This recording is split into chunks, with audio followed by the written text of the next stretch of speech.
Pakistan for the final today. They've got this done in 40.1 overs.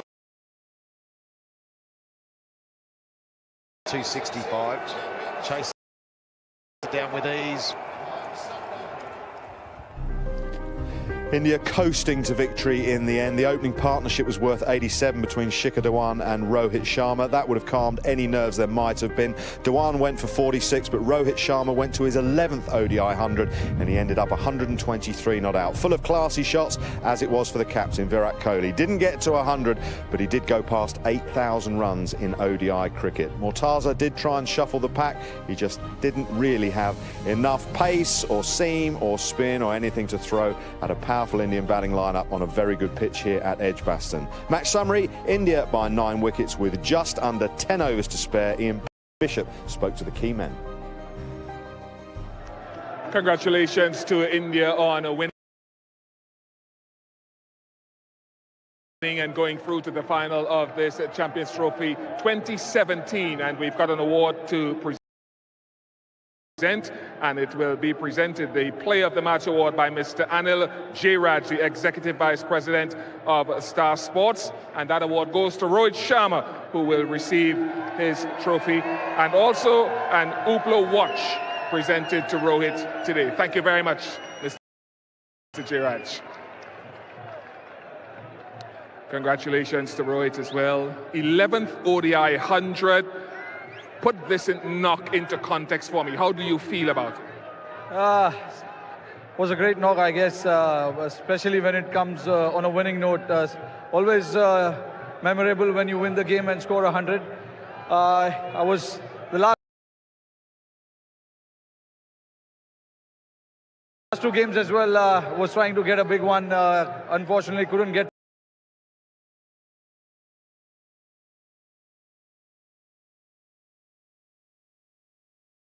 through. But yeah, I was quite determined today to get a big one and get the team through. And yeah, wicket was brilliant. I just, after playing few overs initially, it was all about you making mistake and getting out. So that was the idea. And I kept telling myself that, bat as long as possible and the runs will come. Great pleasure to have the respective captains, Mushrafi Mortaza and Virat Kohli, here with me. Virat, let me start with you. Congratulations on getting through to the final. Satisfactory day today? Absolutely. I think we had another complete game. When we won the toss, as I said, we need to have a clean collective performance for us to be able to win this game. Honestly, we didn't expect to win by 9 wickets, but that's the quality of batsmen we have up front. Both of those guys giving us a great start again, and then I could come in and play my natural game. But I think with the ball, we were really, really good. Not at any stage of the game we let them away with anything, and then we got those 2-3 quick wickets in between, and that really stopped their momentum. I feel it was another complete game for us. It would be wrong probably to describe Jadhav as a surprise package, but those were critical wickets that he got. Well, he's not a surprise package. He's bowled in India as well for us as a part-timer and picked up wickets. And he's a smart guy. He really knows where to pitch the ball and how to get purchase off whatever the wicket's offering. And again, he applied himself really well, and those 2 big wickets in between, really turned the game around for us. They could have been close to 300 had those guys carried on. Mush, do you agree with that? At one stage, I think at 30 overs, you were 161 on the board. Yeah, obviously, that period we have been pretty good. Could have been scored 300, even 320. But once Kedar comes and get two wickets, that the said batsman, that's actually set back to us. How much of that is down to experience or lack thereof at this stage of a global tournament? Yeah, obviously, we have some players like, they're pretty much youngster. They couldn't go through in this tournament, but, we have some experienced players as well. Hopefully, next time will come strongly. Well, in many ways, you couldn't have written a better script. One of the fiercest rivalries in sport. Pakistan against India. They will contest the final of the ICC Champions Trophy. Join us at 10 o'clock in the morning on Sky Sports 2 this Sunday.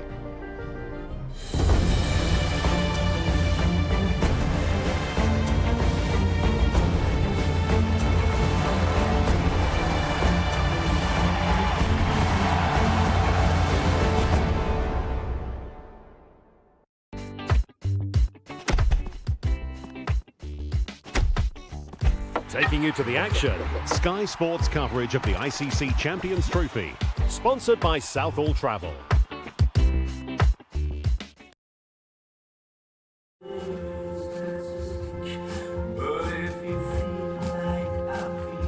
Hey, filming the happy couple.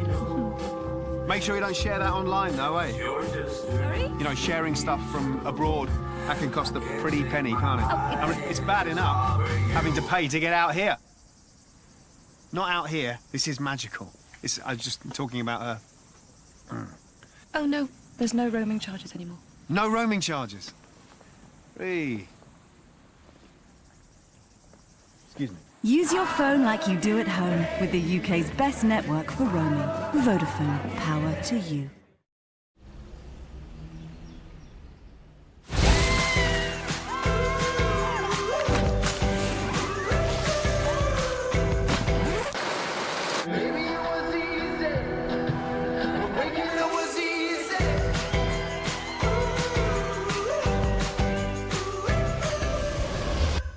Enjoy a quick burst of summer with our new Raspberry Ripple Iced Cooler from the McCafe Iced range at McDonald's. How are you going to get to the interview, Valerie? Virgin Train or car? Or rather, Spandau Ballet or Speed Call? Spandau or Speed Call? Spandau. Speed Call. Spandau or Speed Call? Spandau. Speed Call. Spandau or Speed Call? Well, Valerie? Something's coming. You can't shoot your way out of it. Transformers the last night.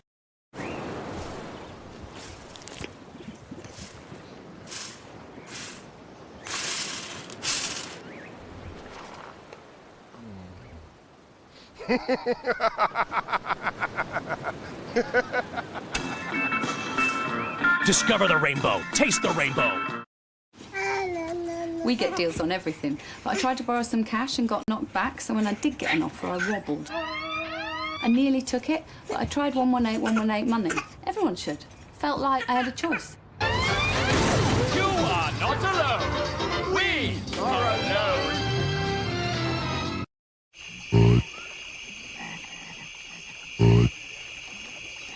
What? What? Beer. What? What? Beer. What? Beer. What? Beer. What? Beer. What?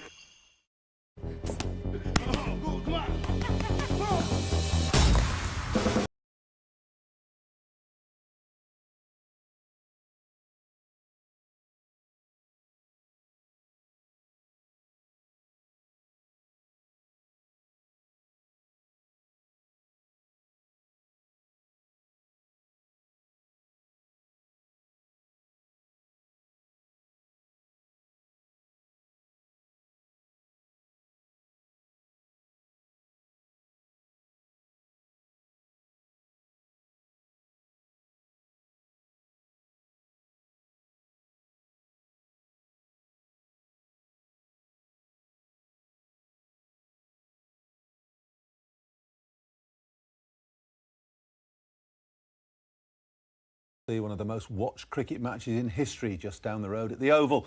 India take on Pakistan in the Champions Trophy final.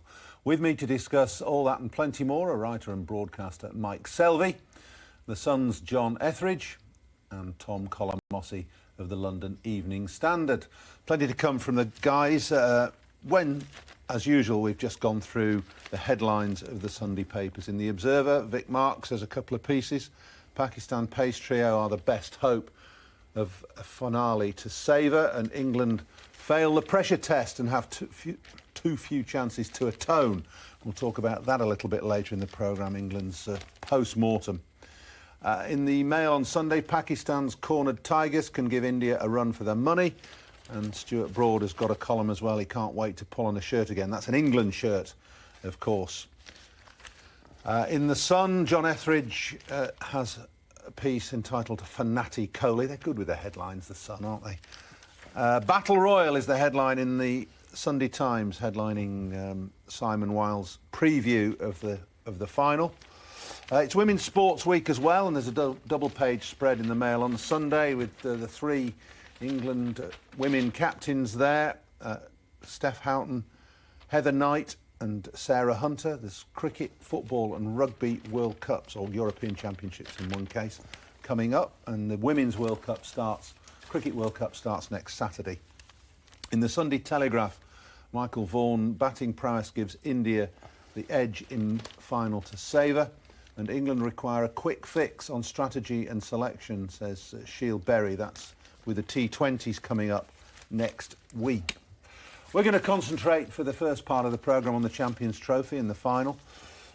Mike, I think it comes down to whoever stays cool and calm in the cauldron that will be the Oval will win the game. Yeah, it does look like the contest between this kind of Indian machine they've got now, haven't they? Very, very, very disciplined machine, and Pakistan, for whom the word mercurial might have been devised for Pakistan. Now, which one's going to pitch up today?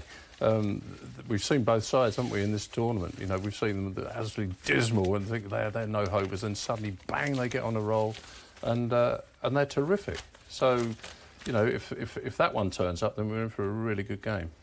John, what makes this game so fascinating this morning and this afternoon at the Oval? Well, they're huge, you know, cricket and political rivals, you know, the neighbouring countries, and the passion for cricket in that part of the world is unrivalled. And you know, we talk about hundreds of millions and billions, but there'll be an awful lot of people watching that game, particularly in Asia. And the passion, you know, 25,000 in South London will be unmatched. I mean, I was at the first game they played earlier on in the tournament, and India beat Pakistan by 124 runs, I think it was, and Pakistan just rolled over. I mean, they were hopeless. So at that stage, the number 8 ranked team in the world, there's no chance whatsoever they're going to do anything in this tournament. But since then, they've got better and better. Their bowlers, who are their real strong suit, have improved and really got into the tournament. And you have to say that although India are firm favourites, Pakistan have got a decent chance because their bowling is so unpredictable and so talented. If they get it in amongst the Pakistan batsmen, then they're in the game.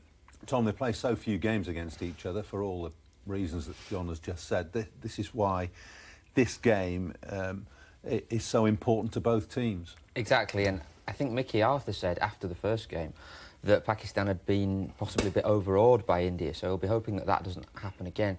John mentioned the bowling there. I think it's absolutely key for Pakistan, especially if they bowl first, to get one of the openers early, because throughout this tournament, Rohit Sharma and Shikhar Dhawan have built a platform for India. Dhawan's the leading run scorer in the tournament again. He was 4 years ago.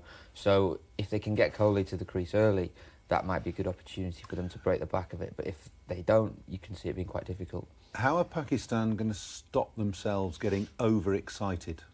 We know passion plays a part, but they do get overexcited.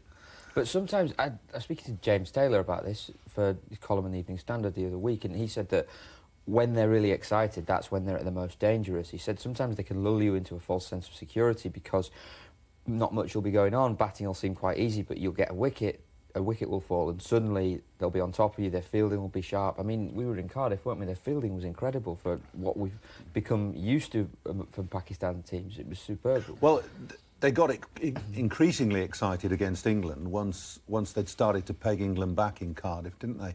But then they took their game up to another level. Tom just said their fielding was exceptional. It's not something you relate with regard to Pakistan. I mean, the really impressive thing about Pakistan, I think, is we know about Mohammed Amir and the experienced players, Hafiz, Shoaib Malik and so on, but you had a guy making his debut, Ruman Reis, a left armer, because Mohammed Amir was unfit, and he came and took 2 wickets, bowled really well.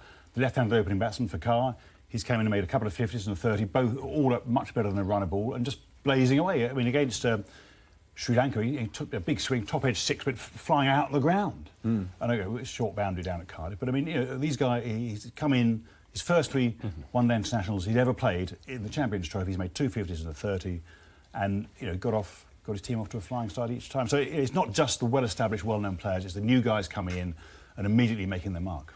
I think one of the keys to them, and actually I think absolute key to the way the bowling improved. And it's a strange one to say, but the injury to Wahab, I think, was absolutely critical to them, because Wahab was, you know, we know what he could have done. He sometimes produces these incredible spells, but he also goes around the park, and he was in going around the park mode. Got this injury. He came out. Junaid came in, and suddenly they've got this terrific collective of bowlers. And the spinners as well, and they looked an incredibly talented side. And as far as I can see, they're the only side that's got the ball to reverse a little bit as well, which is vital. Well, I was going to say, it must be one of the most thrilling aspects for you to watch this Pakistan, not necessarily just for you, but you know what I mean, because you were a bowler in your time, to watch this Pakistan pace trio of Hassan Ali and the two left-armers bowl at various stages of the game. And you've just been mentioning it, they've got the ball to reverse swing a little, and they seem to have a monopoly on it. Well, it's reversing, and it has only gone. It's just tailed enough, hasn't it? And once that happens, they're in the game. I mean, I watched them at Edgbaston against South Africa, and they got the ball into a condition. They bowled spinners, and the spinners eventually they decide the ball is. We think it's in the right condition to reverse. They brought Hassan Ali on, and immediately got a wicket with the second ball. The first ball he bowled tailed in and cramped. Second ball tailed in a little bit more, chopped on, and they're off and running. Suddenly, bang, in the Yorkers are going in, you know, and they're magnificent bowlers of those. And they wouldn't have bowled those if it hadn't been reversing. But reversing it was bang, bang, bang. The Yorkers was on the mark every time. It was wonderful to watch, you know, because they got so many different aspects to their bowling. The spinners are good. Mike Atherton made a point in the week that these are ancient and well-practiced arts in Pakistan's bowling armoury. Why aren't they ancient and practiced arts in every other country's bowling armoury? It's $1 million question, isn't it? I mean, there's been bowlers around the world. Mitchell Stark would be one, wouldn't he? Who can bowl the Yorkers, get it moving. Well, Bumrah does it for India. I mean, and so does Kumar. I think the Indian bowling attack's an interesting one, actually, because they've been praised a lot, and rightly so, in this tournament. I think Bumrah's the most economical bowler in the tournament. But I saw them on a flat pitch at the Oval against Sri Lanka, and Sri Lanka won by 7 wickets. 2 of those were run-outs. Now, I don't think Pakistan's batting lineup's as convincing as Sri Lanka's, but I do think you can score runs against this Indian bowling attack. And Edgbaston in the semi-final, when Tamim and Mushfiqur were going, it didn't look difficult for them at all. It just took Kedar Jadav's round-arm spinners to break that open. So I do think that if Pakistan bat well, John mentioned Fakhar Zaman, there's a total there for them, especially if it's the sort of wicket we saw at the Oval against Sri Lanka. Well, they brought Fakhar into the side, haven't they? And he's played with the freedom that he's learnt his game in the Pakistan Super League, hasn't he? Been played in the Middle East. Yeah, I think the Pakistan Super League is quite interesting, actually, because it's a decent competition, and I think Pakistan players don't play in the Indian Premier League, so they've got their own Super League. As I say, played in the UAE, or the final was played back in Pakistan. But it's perhaps that's allowed the Pakistan players to have exposure to high quality 2020 cricket, and that's had a knock-on effect perhaps into their 50-over game. But as you mentioned about Ava's comments about these sort of well-established arts, I mean, there was a time, of course, when it was viewed with some suspicion, reverse swing and so on. But bowlers complain that the white kookaburra doesn't swing, but the Pakistan guys just get it, not hugely, but just maybe it's the wrist position, or just somehow get the ball in the right condition. But even someone like Mark Wood, who's a renowned reverse swing with the ball, really, he's really struggled to get it going at all. But the Pakistan bowlers have just got it going enough. And Tom made a really good point before the programme about one way in which they do it. The spinners are really important in this aspect for them, right? Because the spinners are the ones who rough the ball, and they've got the left-arm Pakistan spinner, Imad Wasim, is born in Swansea. You're born in Swansea. His method is a really interesting method. I think he's really good in this form of cricket, because he does spin the ball, but he doesn't overspin the ball. He sort of undercuts it. Yes, exactly that. Right. So not only does he get drift into the right-hander, which is something else. He lands it off the seam, so he lands it on the leather of the ball, which does 2 things: A, it roughs the ball up, and B, it skids on, and he bowls what does he bowl, 100 kilometres? Something like that. Something like that. So he skids it on. It's almost like a flipper. He's opened the bowling a couple. He won't, I'm sure, today, but he has opened the bowling a couple of times in this tournament. But that will all help to get the ball into the condition that they. And don't forget, it's the 2 balls they're using, of course. So he's only got 5 or 6 overs to do that, maybe. We're talking about the thrills of reverse swing and the way the spinners bowl. Just going forward, we'll go off slightly tangentially here for a second.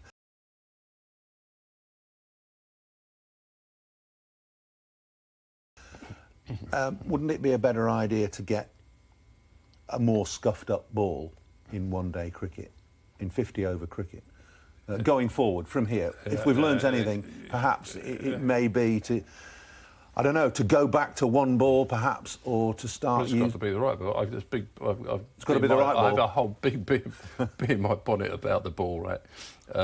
Because I think there's a commercial imperative why they use the 2 balls and the 1 ball and the Kookaburra ball, and I think the Kookaburra ball is an inferior cricket ball to the Duke cricket ball. I think a Duke white cricket ball would last 50 overs, but a Kookaburra wouldn't.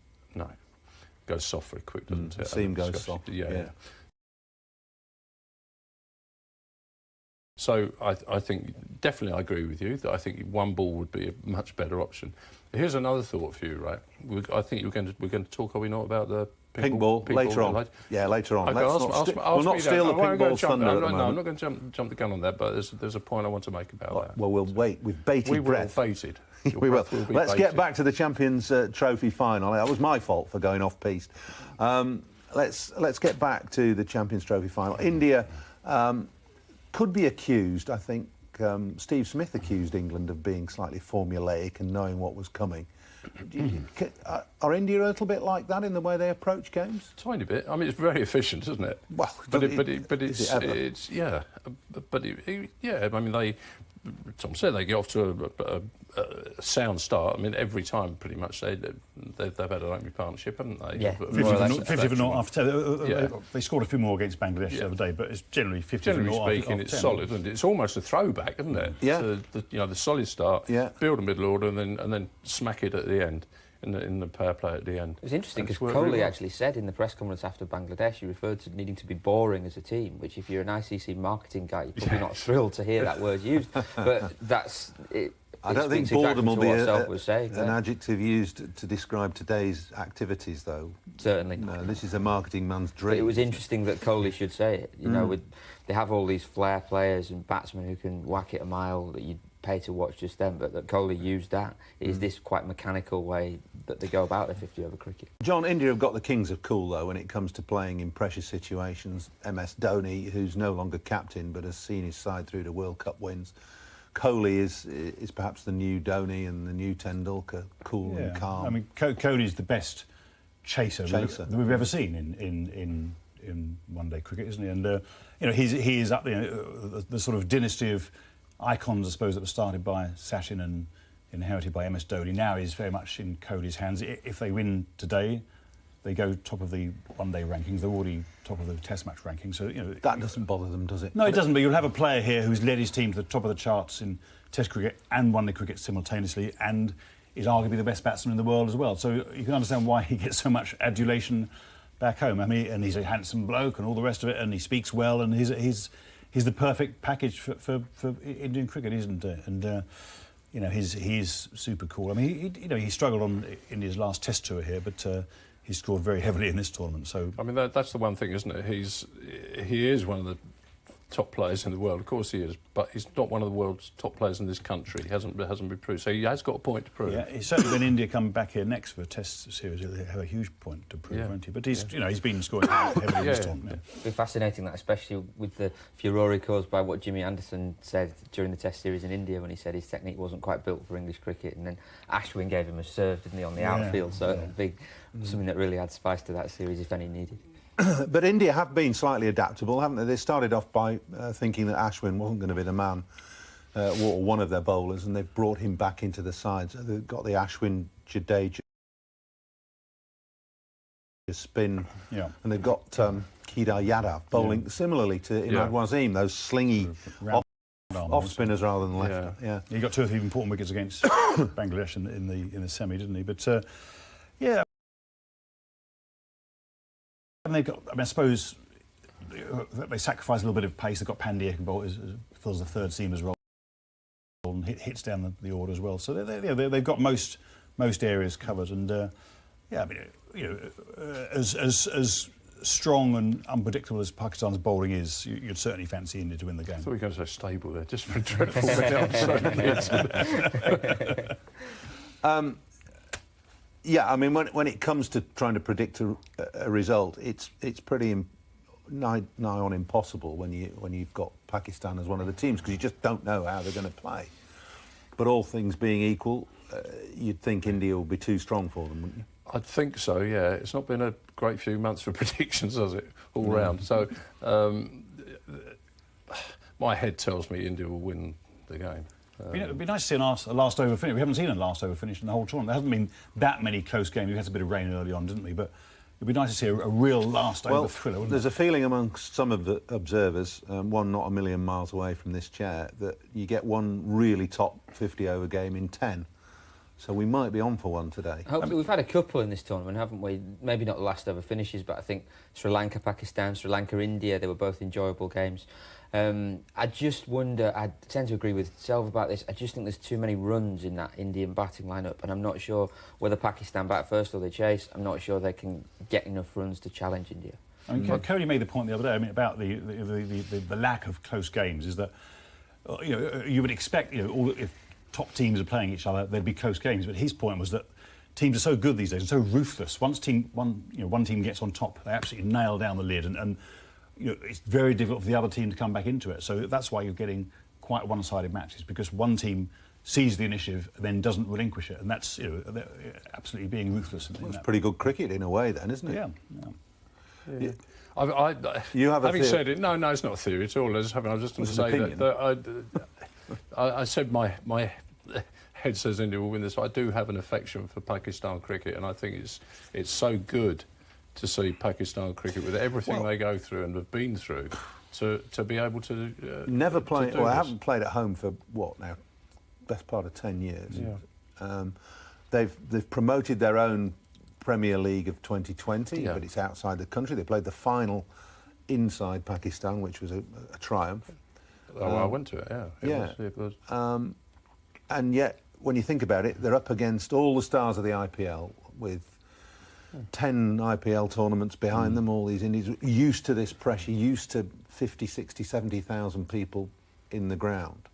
Yeah. On that basis, it may be a lopsided affair. The IPL influence, is that going to be strong, do you think, John? Yeah, possibly. As I think Pakistan have been helped by their own Super League. I think that's given them exposure to these sort of pressure situations, and obviously not big crowds. You don't get huge crowds in the Emirates, do you? But I think it's a competitive league, and some big overseas stars play in it. So that's their version of the IPL, sort of IPL light, I suppose. But I think it has helped some of these guys. Some of the younger players I mentioned earlier have emerged and done well straight away. So they're clearly not intimidated by the atmosphere or playing in a global event.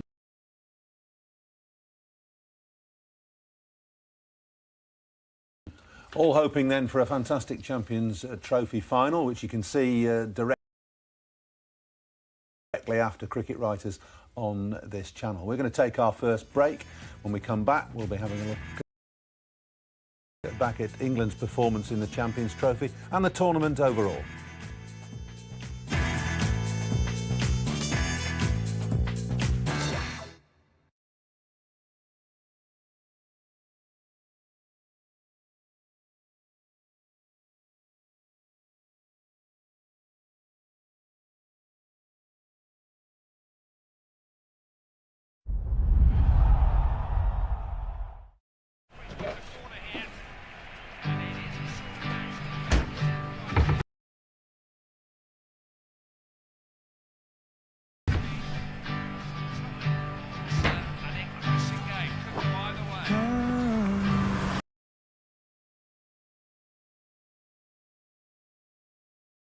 Hillier, David Attenborough documentaries were guerrilla.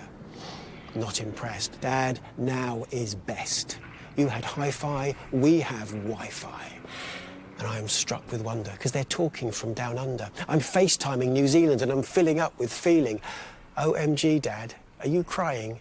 The present's winning without trying. Then and now, there's no comparison, except that dads are still embarrassing.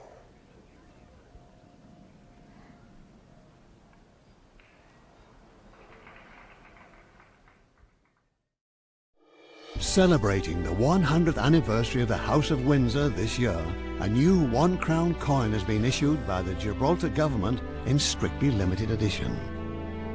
Honouring Elizabeth II, the head of the royal family, this official coin has been fully layered with pure 24-carat gold and refined with the most precious coin metal, platinum. This strictly limited edition is now available for just £5.95 instead of later £56, an over £50 saving. Order now. Call 0800 909 8889 and get this official limited coin issue layered with 24-carat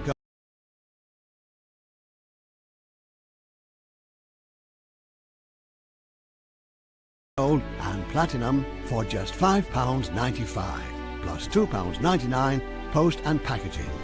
You will also receive an elegant wristwatch as a gift, absolutely free. That number again, 0800 909 8889. Call now. The DFS price snap with up to 50%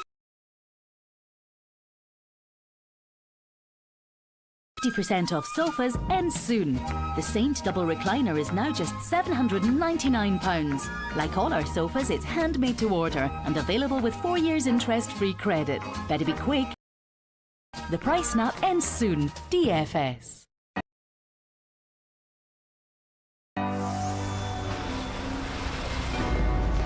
I love you, and I always will. There was an accident.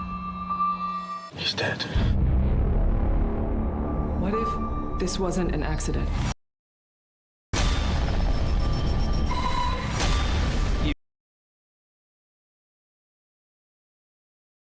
You risk your life. To know the truth? Yeah.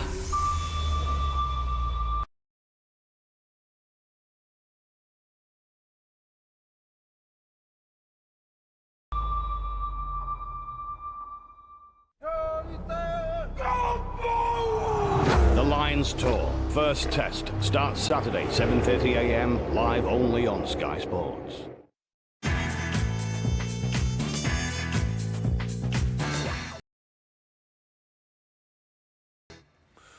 Welcome back to Cricket Writers on TV on the morning of the Champions Trophy final. We're all expecting a fantastic occasion at the Oval when India take on Pakistan in a little over an hour's time from now. Mike.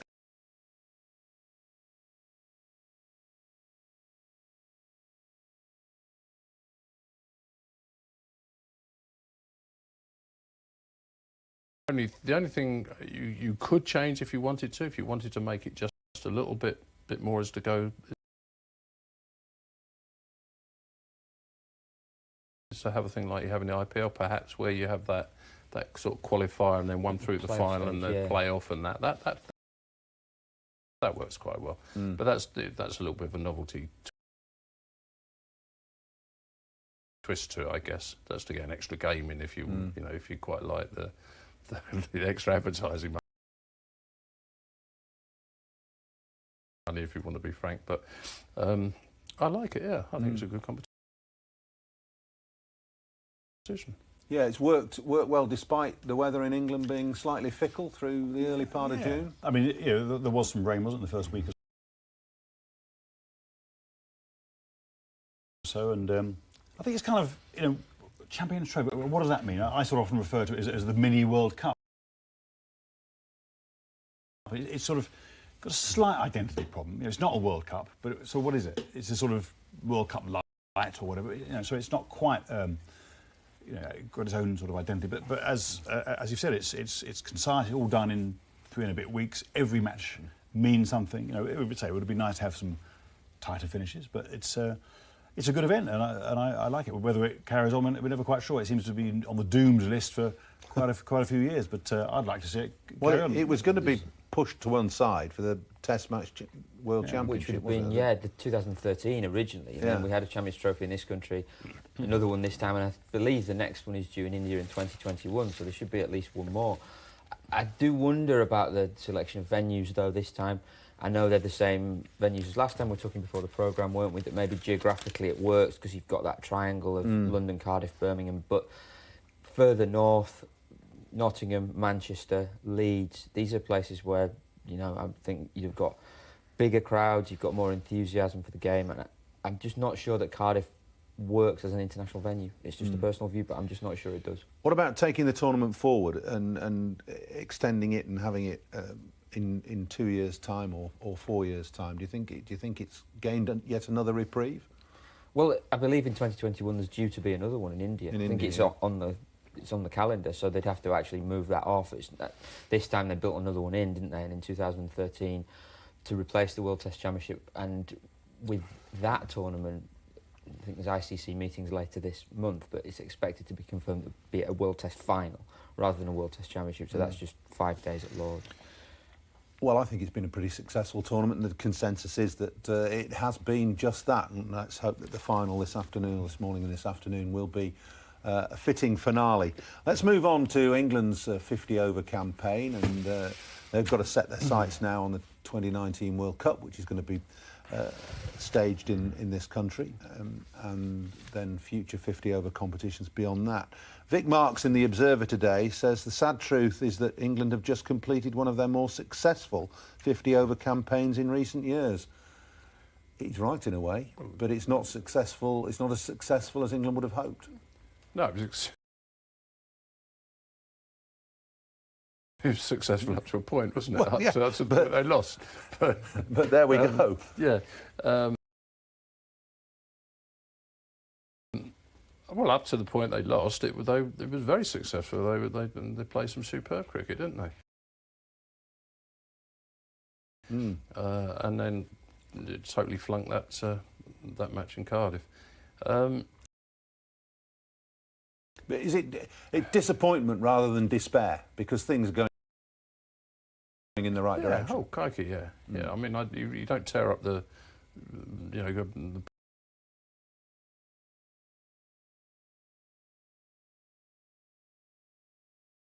than that, and I think it was to his credit actually that every game he went out to play, that's exactly what he tried to do. He didn't start to think, oh look, our place might be a bit dodgy, I better knock it around a little bit. Like, that's not what he did, and I think you play something like that on the basis that he is going to fail a few times, and that one time that he doesn't fail, he will put the game out of reach of the opposition. That's the whole reason he's in that side, and I think I can understand why there was an imperative to get Johnny Bairstow to the side. Of course I understand that, he's a terrific cricketer.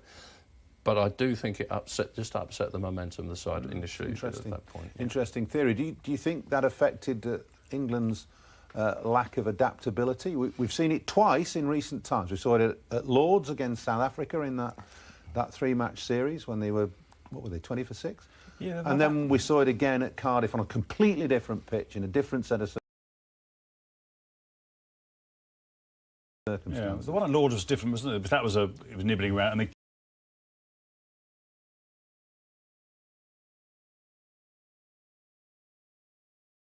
kept going hard and found themselves 20 for 6. At Cardiff, they were kind of stuck in no man's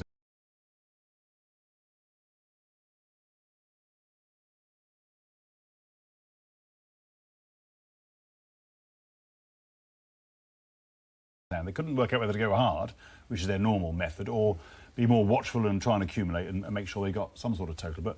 And they did neither. Hales was caught at cover and Morgan had a swish, but Stokes faced 60-odd balls and didn't hit a boundary. So, they just got caught in the middle and ended up playing sort of slow motion cricket, and nothing really happened. And I think they were just spooked a little bit by the surface they were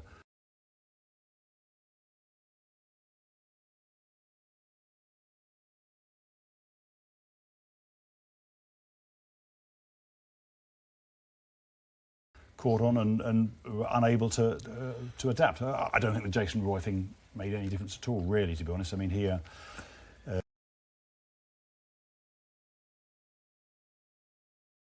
he's a selfless batsman, and I mean, you know, famously he was out first ball, wasn't he, in that game at Edgbaston a couple of years ago, and England went on to get 400, and that's the way he plays. And, you know, you can't accuse him of, as you say, looking after his own numbers. He bats aggressively, but I don't think that made much difference really to the way England plays. I think we'd all agree that Owen Morgan's done a fine job with the limited overside over the last couple of years. However, I think there's been a couple of missteps in recent weeks. I think the first involves Jason Roy, who he backed more or less unequivocally before the first game against Bangladesh. I was at the press conference at the Oval. He said something like,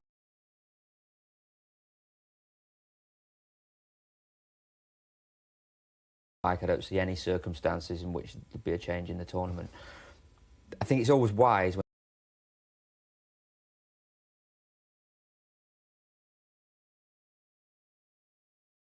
the keeper. He called for the review. He called for the review without consulting Hales at the other end. His mind was spinning. I think they decided then that he had to be replaced. That's why you leave yourself the wiggle room, at that stage, he was mentally shot. You know, so they decided. It's a fair point that you all make about Jason Roy and whether or not he should have played or not. I don't think that really is the key fundamental point about England's tournament, though, is it? And how their lack of adaptability and experience of the big occasion, which was highlighted by Trevor Bayliss, has affected them. Yeah, just to add one further point to that, actually, they changed the side when they were actually winning and winning well. That's something I found quite odd. You know, it's not a set in stone mantra of sport. You don't change a winning side, but they've been winning well, hadn't they? Yeah. But you changed the side, and I think that's. I actually think losing that match was a significant setback. You know, the only team to win had three games in the group stages. You know, they've picked a coach who has a sort of really impressive CV in one-day cricket. One of the reasons he got the job, Trevor Bayliss, because of his performances in his CV in one-day cricket, and you know, they have, you know, the 2017 Champions Trophy and the 2019 World Cup. They're their big chances to put a trophy on the mantelpiece. This one's gone already. It's gone, and now they've got one chance left, and they could lose in the semi-final again in 2019. Yeah, a big setback. What about Trevor Bayliss' comment that we've come third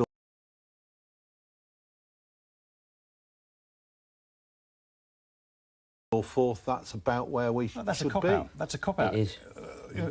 Is that an ill-advised comment? Well, because they played against the 8th-ranked team, didn't they? They did.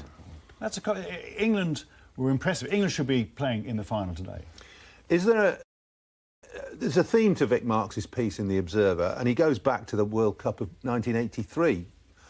And that's a long time ago, and I played in it, and so did Vic, for that matter, on a similar sort of pitch to Cardiff. And this is about not learning lessons and and being in the same position as we were. How long ago is it? 24 years ago? 34 years. Christ.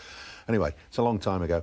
But England were bowled out for 213 on a pitch at Old Trafford that suited India. We're playing India, suited them. Great comparison, this. Ben Stokes, his innings at Cardiff was a Vic Marks says he looked like George Foreman on the ropes in Zaire. But back in 1983, Ian Botham, playing for England in that semi-final, scored 6 in 26 balls. Couldn't get the ball off the square, couldn't hit it, couldn't time it. Now, OK, it's picked a game out of 30-odd years ago, but it's instrumental, I think, in pointing out that English players struggle to adapt to different conditions. Did then, and they're still doing now. I think there is truth in that, and I think that actually I think it's true of all players. You talked about the game at Lords, the South Africa game at Lords, where my recollection is the first 3 wickets are pretty pucker wickets, and the others were all people going hard-handed at it. Yeah. Well, that's how people play. Hard-handed, got to hit it. and there isn't that adaptability to say, actually, play a little bit later, or you let the ball go, or whatever these things, right? I think Joe's an exception, actually. I think he does adapt to conditions very well. So how are Trevor Bayliss and Andrew Strauss going to create a more amenable atmosphere for England to prosper in 50-over cricket? How are they going to do that? I actually spoke to Morgan, did an interview with him before the tournament, and a couple of the points he made were that they don't play as much one-day cricket as some of the other leading contenders. He said they'd play something like 50 ODIs. Talented side, and they've got a little bit more learning to do. But I also take John's point that it is an opportunity. Gone, you know, these were the targets, 2017, 2019 in this country, 2 tournaments that we had to, and we haven't gone beyond the semi-final. And Pakistan, this maverick side, are in the final. I think where they need to be careful as well is they don't want to develop a reputation of a team that blows it with the finishing line in sight. So we look at the 2013 Champions Trophy, should have won that game. I think they had 20 to get, didn't they, from the last 3 or 4 overs and messed up. 2020, World 2020 final 2016, Brathwaite and his 4 sixes. OK, it's a 1 in a million, but again, the finishing line's in sight and they don't win. Firm favourites for this tournament, playing the 8th ranked side in the world, they don't win. They want to be careful that they don't become the new South Africa, if you like. You know, Well, that sides who go into a card tournament. coming in, you know, it won't be long before people start using that. There was the Champions Trophy final at the Oval when Windies won, wasn't there? Because when Vaughan was captain, yeah, of course. Vic goes on to say that we don't play enough knockout cricket in our domestic environment, and if you don't get used to playing instant hit cricket, knockout cricket, then if you're always playing in group stages, then when it comes to the crunch of having to win a game... Yeah, these are experienced cricketers. I mean, England got a, pretty experienced. I know Morgan said, "Oh, we need more experience," and Bayliss was saying the same. In 2 years' time, we'll be better. But I mean, Stokes and Moen, Root, these are experienced guys. Hales played 50 games. Roy didn't play, but Roy has played. And we're sending games more and more players to the IPL, encouraging them to go. Well, not Plunkett's been them, around encouraging them to 12 go. years. Yeah, it's an experienced group of players. There's 1 or 2 guys who haven't played many, Jake Ball perhaps and so on, but by and large, it's a pretty experienced group of players. Morgan, I mean, the captain, been around for years. I mean, you can't use inexperience as an excuse. I think it was a big setback because this is one of their big targets, and they muffed up. But it's not a catastrophe. It's not a case of ripping up and starting again. No, I mean, we've got the right captain, we've got the right player. There are no players you're thinking, well, why wasn't he playing? Yeah. You've got a good blend of your attack, haven't you? You've got a quick bowler, you've got a leg spinner, you've got some pretty useful seam bowlers. So, we have what we have. They've got to develop some nous from somewhere. I mean, it's easier said than done, perhaps. But when conditions are not totally in their favour or slightly alien, perhaps, or when they play overseas, they've just got to work out a way of, And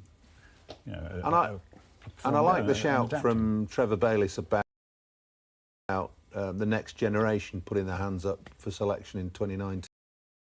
Yeah. But it's what you said there, Paul, and you didn't think that there was anyone who should be playing.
This June, we have a summer of great music on Sky Arts. God, it's gorgeous. We're bringing this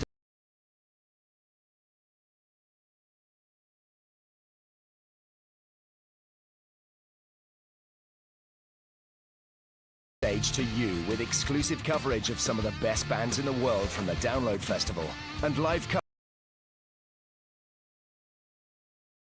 coverage from the Isle of Wight Festival in Ultra HD for the very first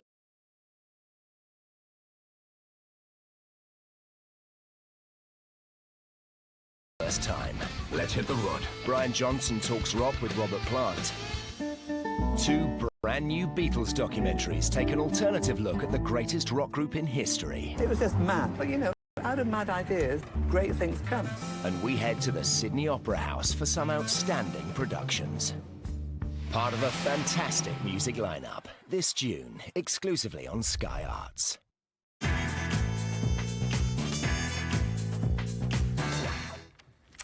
Welcome back. Women's Sports Week begins tomorrow, and in the Mail on Sunday there's a big centre page spread of the 3 women's captains in cricket, football and rugby union. You've all got a big month or so coming up. Heather Knight, the captain of England, the Women's World Cup starts on Saturday, Mike. Got a really good chance, England, of winning that World Cup. It'll be pretty competitive. There are some, you know, the ante's been upped since the days when England seemed to be top dog. A lot of investment in women's cricket globally, and there's some sides that have raised their games right up now, and the standard is going up immensely. England play at Derby, Leicester, Taunton, Bristol. They've got 7 games, then a semi-final, and hopefully, and a final. All the games are live on Sky, by the way. I mean, England's women's cricket team have really championed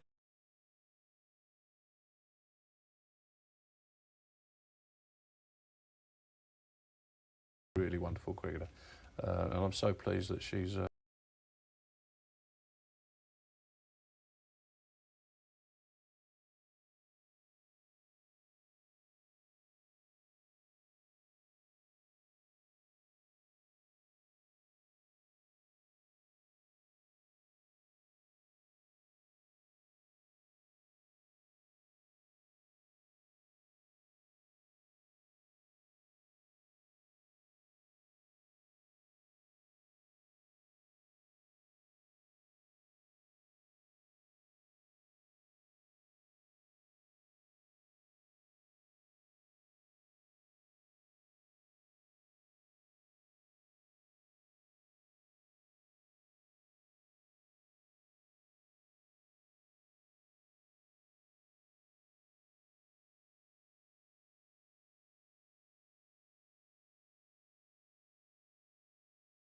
The cricketers have to play, or the England cricketers have to play a test match this coming winter in Adelaide under lights. So they've got to get some practice against the pink ball.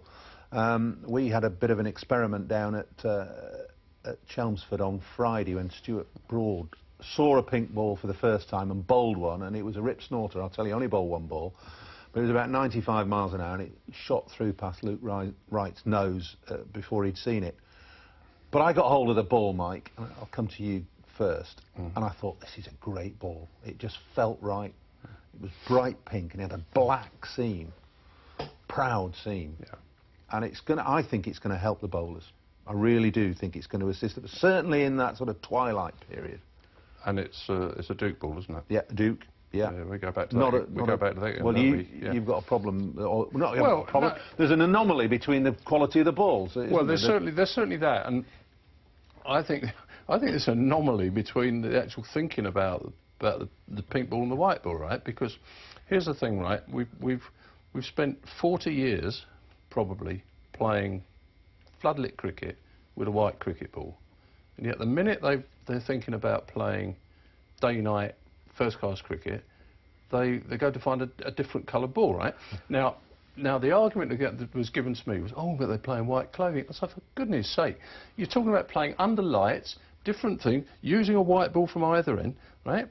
Why can't you adapt and play those games in coloured clothing? What's wrong with doing that? I don't understand that.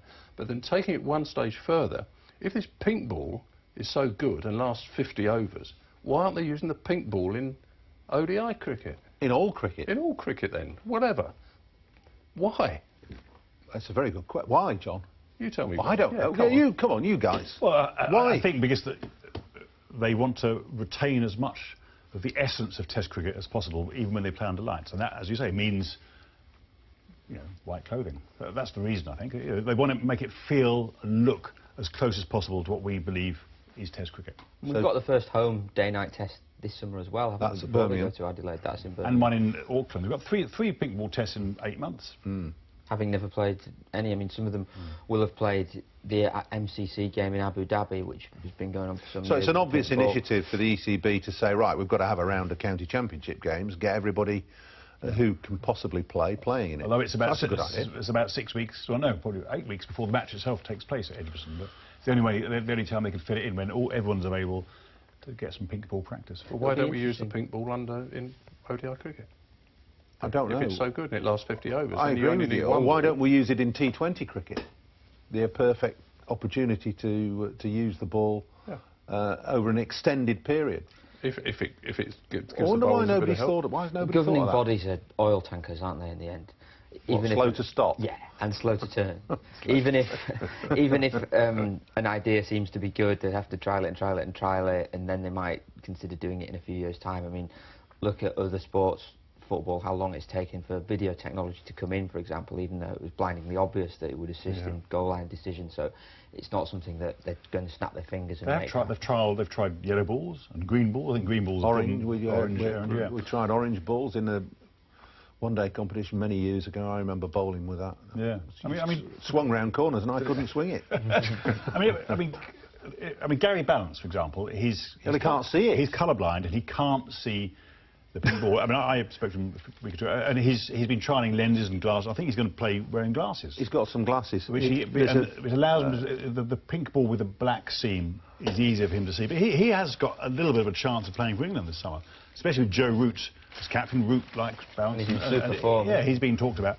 But if you've got 3 test matches in 8 months that he can't see the ball in, that's a bit of a draw. Yeah, that's not helpful, is it? Yeah, so it's quite an interesting little thing. There's an optician in Leeds who's developed. Yeah, no, that's right. Has developed some glasses for him. That's right. He's been trialling, and he says they're helping, and he plans to play in the Captain Yorkshire against Surrey, I think it is, on Monday week. Yeah.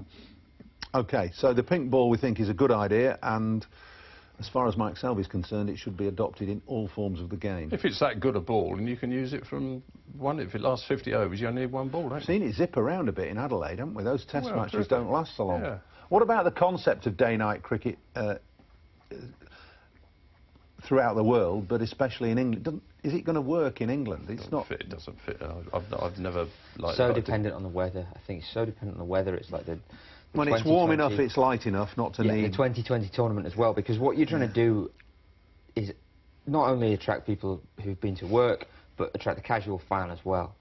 And if it's 12 degrees, the casual fan's not interested. I think why the tournaments like the Big Bash and the IPL, if you've got a casual fan, even if they're not really watching it that much, if it's a nice temperature, it's quite nice, isn't it? If you're huddled in blankets or even it's below 15 degrees, it's not so pleasant. You probably think of doing something else. So, as so often in this country, we're so reliant on what the climate's going to be doing. Also, I think sunset in Birmingham, the first day of that test match is 8:32, right? Which is 28 minutes before the close of play. And a day-night test. That's all. I mean, I was outside last night on the patio having a chat, and I looked at and it was still light. I looked, it was 10 to 10. Yeah. And that's the same. I mean, in the north of England, it'll be even lighter. So I mean, for this round of championship matches coming up, there will be no need for lights at all. Did you just finish your game of cricket on the lawn, Iggy?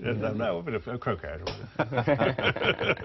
They still put the lights on there, don't they? You can't see the lights for the sun is still behind them. Yeah, well, anyway, I do think that it's a reasonable initiative to try and get people into the crowd, the corporate crew into ticket sales. That the test matches have been fantastic. You know, people maybe it's a one-off novelty, but people want to go and watch it. So after work and that sort of stuff. So it'll be interesting. I'm looking forward to it. But it'll whether it's a long-term thing, I don't know. But certainly as a first experiment, ticket sales are going well. I'm sure there'll be another next year as well if the ticket sales. Well, it's going to become a feature, isn't it? If they're playing them away around the globe. And also, if they're playing a side in West Indies whose star has declined dramatically in Test cricket, and they're still selling that out, that can only be a good thing. The real problem that you've got to be quite selective where you have them, because a bit in this country if you had them later on in the year, but certainly in other countries you get this dew factor that comes in, which makes a bit of a mockery of the game, because the ball just gets sodden so I think that's an important point. It might have been a good idea to trial the pink ball in the upcoming T20 games. England have got 3 T20 fixtures against South Africa coming up, and they're blooding quite a few youngsters. A couple of really interesting ones in Liam Livingstone and Mason Crane. Yes, Mason Crane being a leg spinner, of course, everyone's going to get excited about that, aren't they? Tom Curran at Surrey, one of the 2 Curran brothers is in there. He's been in the England squad before, but Livingstone, we've just been saying, he's quite highly thought of, isn't he, within the England system. Joe Root rested, of course, for this T20. I just wonder how many more T20s we might see Joe Root play, because the next World Cup's in 2020, appropriately enough, isn't it? And with him being Test captain, a key man in the ODIs, that may be where they think they need him the most. Yeah, well, if there's a World 2020 starting tomorrow, he'd be in the team. He would, but as there isn't for 3 years. I'm looking forward to seeing Livingstone. I mean, Graham Thorpe, who's the one-day batting coach with England, he absolutely raves about Livingstone. He says he hits the ball as hard and as cleanly as anybody he's ever seen. I mean, and Thorpe was the first really to sort of bring to reasonably public attention the skills of Joe Root. So he knows his stuff, Thorpean. Guys, we've run out of time. The hour has flown by, and thank you very much to Mike and to John and to Tom for their chat this morning. Coming up next on this channel is the Champions Trophy final. It's Pakistan against India, as we've been talking about. Huge occasion at the Oval. That's coming up next on Sky Sports 2. Crowds spilling into the ground already, and the players already warming up. So a great occasion at the Oval coming up, and we'll be back with cricket writers this time next week. We'll see you then. Enjoy Sky Sports Live. On all screens, on the go, and the best bits on demand.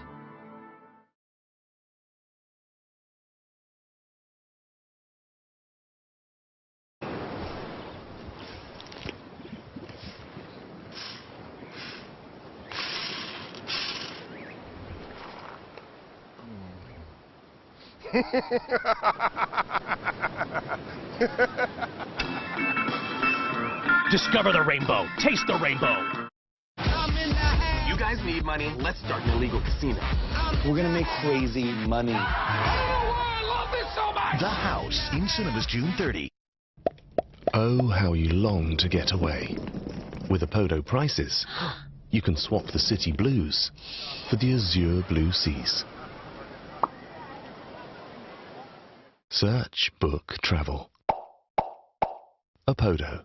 Let the journey begin. Attle protected.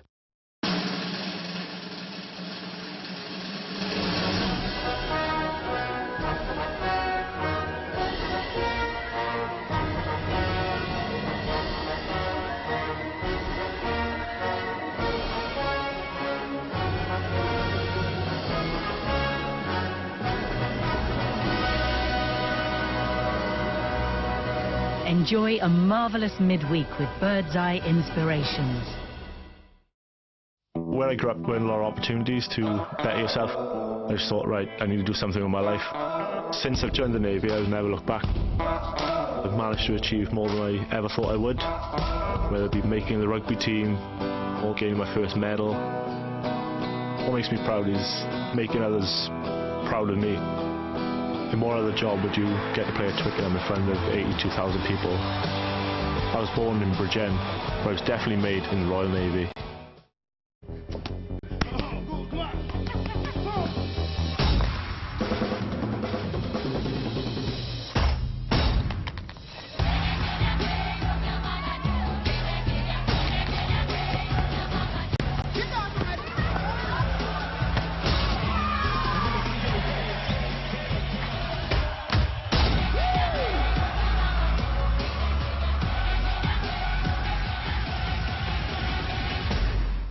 Get the long chili cheeseburger with free fries for only $1.99. 2 flame grilled burgers, melted cheese, fiery jalapenos and chili cheese sauce with free fries for only $1.99. Only at Burger King.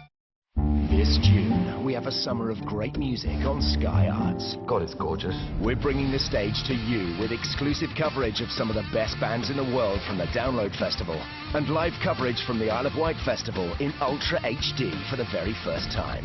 Let's hit the road. Brian Johnson talks rock with Robert Plant. 2 brand new Beatles documentaries take an alternative look at the greatest rock group in history. It was just mad, but you know, out of mad ideas, great things come. And we head to the Sydney Opera House for some outstanding productions. Part of a fantastic music lineup this June, exclusively on Sky Arts. Our summer of sport continues. England and South Africa's rivalry resumes in the T20 series. Starts Wednesday live on Sky Sports.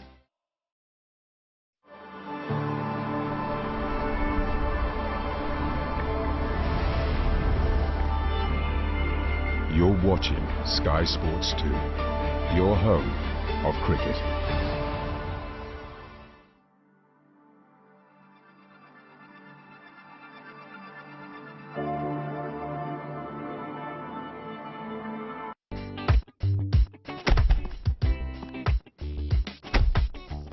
Taking you to the action, Sky Sports coverage of the ICC Champions Trophy, sponsored by Southall Travel.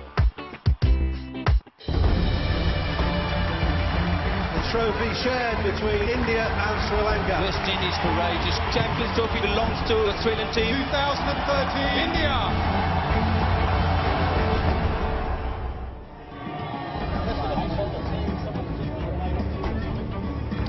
Today the world watches on as one of the greatest sporting rivalries in history take to the field in an attempt to become champions.